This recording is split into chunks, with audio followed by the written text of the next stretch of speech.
जिस दिन आप शिव जी को जल चढ़ाकर घर वापिस जा रहे हो।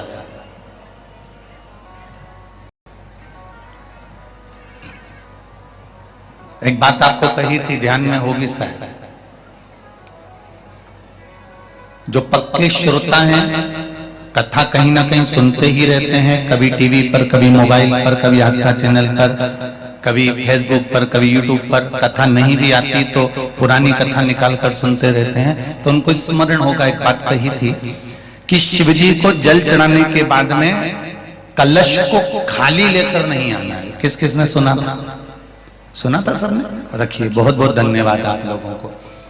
शिवजी को जल चढ़ाने के बाद कलश खाली लेकर नहीं आना, हमें उस कलश में शंकर भगवान के चढ़ा हुआ थोड़ा सा, आधी चम्मच से भी आधी चम्मच, एक चुल्लू का एक जरा सा जल उस कलश के अंदर लेकर आना है।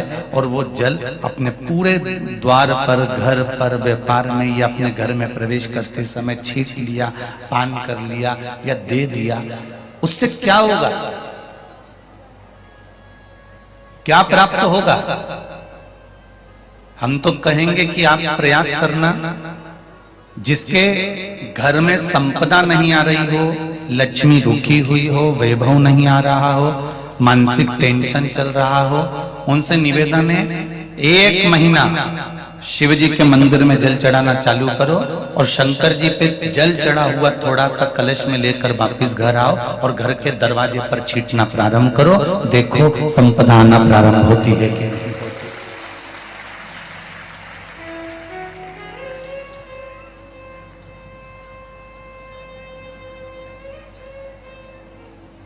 हमारे बुजुर्ग जब नवरात्रि में देवी जी का विसर्जन करने जाते थे ना, तो जिस नदी में माता जी को विसर्जन करते थे या गणेश जी को विसर्जन करते थे, तो एक लोटा ले जाते थे जल का, कलश का, उसमें से नारियल जल सब ठंडा करने के बाद उसमें थोड़ा सा जल भर के लाते थे। बोलो सही है कि गलत है? जो भी जाता था वो थोड़ा सा जल, पवित्र जल, गंगा जी दर्शन करने जा रहे हो, हरिद्वार जा रहे हो, प्रयागराज जा रहे हो, आप पुष्कर जी जा रहे हो, आप यमुना जी के घाट जा रहे हो, आप नर्मदा जी के घाट जा रहे हो, जब भी कोई पुण्यमय स्थान पर जाते हैं तो वहां से थोड़ा ना थोड़ा जल लेकर अवश्य आते हैं। उसी तरह तुम्हारे नगर में तुम जहां रहते हो, चाहे तुम दिल्ली रहते हो, मुंबई रहते हो, पुणे रहते हो, तुम्हारी मर्जी हो, तुम जहां रहते हो, सागर रहते हो, आस्था चैनल पर, फेसबुक पर, यूट्यूब पर जो कथा सुन रहे हैं सब दूर दूर, कोई हरियाणा, कोई पंजाब, कोई उत्तराखंड, कोई कहीं हिमाचल, कोई यूपी, जहां तुम रह रहे हो, कोई बंगाल आदि कादिक जहां रहते हो, वहां तुम्हारे नजदीक में जो शिव मंदिर है, आप प्रतिदिन ये समझो ना कि वो शिव मंदिर नहीं है, वो केदारनाथ, वो बद्रीनाथ, वो यमुनोत्री, वो गंगोत्री, वो रामेश्वरम, वो काशी, वो महाकाल, वो भीमाशंकर, वो त्र्यंबकेश्वर, वो मल्लिकार्जुन हमारे पास में ही है। हम जल चढ़ाएं और उसका जल थोड़ा सा लेकर आ रहे हैं, तो ये समझिए कि सारे तीर्थों का जल हमारे साथ में आ रहा है।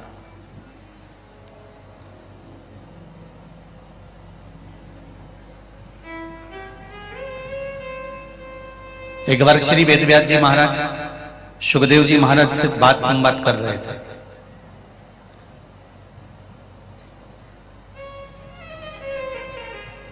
और यही संवाद सुखदेव जी महाराज ने श्री जनक जी महाराज से करा था कि मृत्यु लोक में इतने तीर्थ हैं। सुखदेव जी कहते हैं मैं सारे तीर्थों में दर्शन करने जाऊंगा। मृत्यु लोक में इतने तीर्थ बसे हुए, इतने कुंड हैं, इतनी नदियां हैं, इतने तालाब हैं, इतने सरोवर हैं, लाखों लाख तीर्थ मृत्यु लोक में विराजमान है। भारत की भूमि पर जितने तीर्थ हैं दुनिया में कहीं इतने तीर्थ नहीं है जो भारत माता की गोद में तीर्थ। पग पग में तीर्थ है। सुखदेव जी महाराज ने कहा जनक जी महाराज से कि आप मुझे गुरु मंत्र दे दो, मैं आपका शिष्य बन जाऊं और सारे तीर्थ घूमता फिरूं। तो जनक जी महाराज ने कहा अगर मैं तुझे गुरु मंत्र दे दूंगा वो मना नहीं है, पर गुरु मंत्र की एक दक्षिणा होती है, वो दोगे क्या तुम मुझको?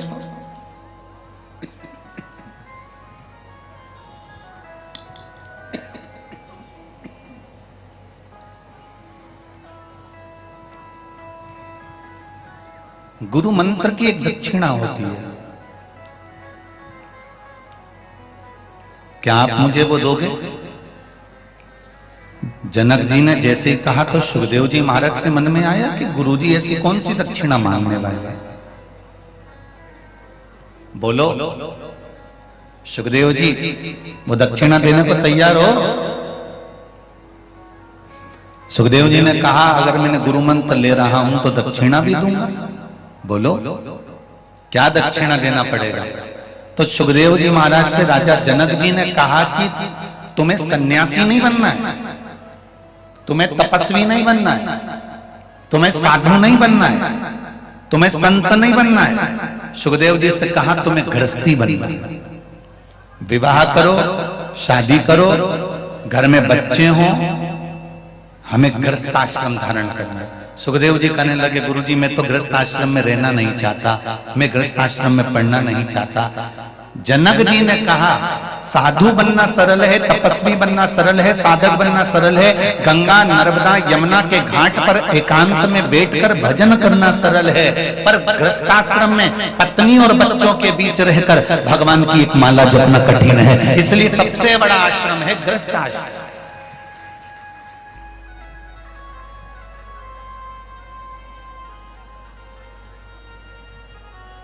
ये जितने लोग कहते हैं ना हम तो भैया विवाह नहीं करेंगे, हम तो साधु बन जाएं, हम तो संत बन जाएं, हम तो सन्यासी बन जाएं, हम तो तपस्वी बन जाएं। तो गंगा के घाट पर अकेले तो भजन कर कोई भी कर सकता है।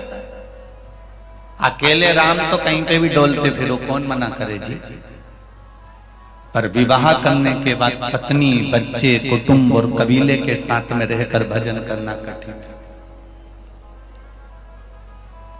सुखदेव जी से कहा तुम्हें शादी करना पड़ेगा, और सुखदेव जी महाराज ने गुरु जी की आज्ञा मानी और पितरों की कन्या पीवरी के साथ में जिन सुखदेव जी ने राजा परीक्षित को श्रीमद् भागवत कथा सुनाई थी, उन सुखदेव जी ने पितरों की कन्या पीवरी के साथ में विवाह किया। देवी भागवत में लिखा है, अगर किसी को विश्वास नहीं हो तो देवी भागवत पढ़ लेंगे।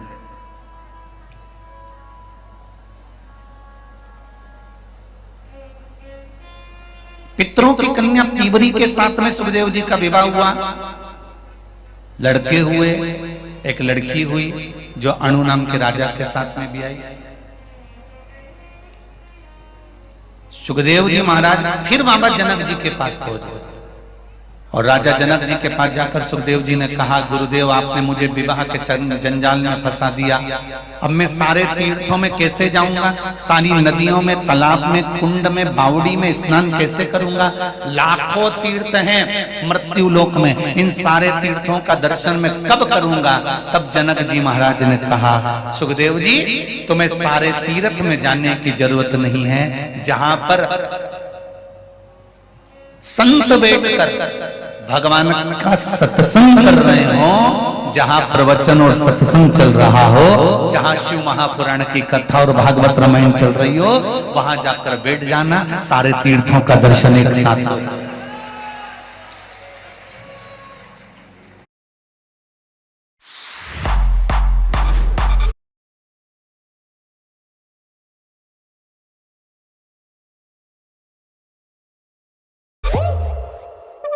Yeah.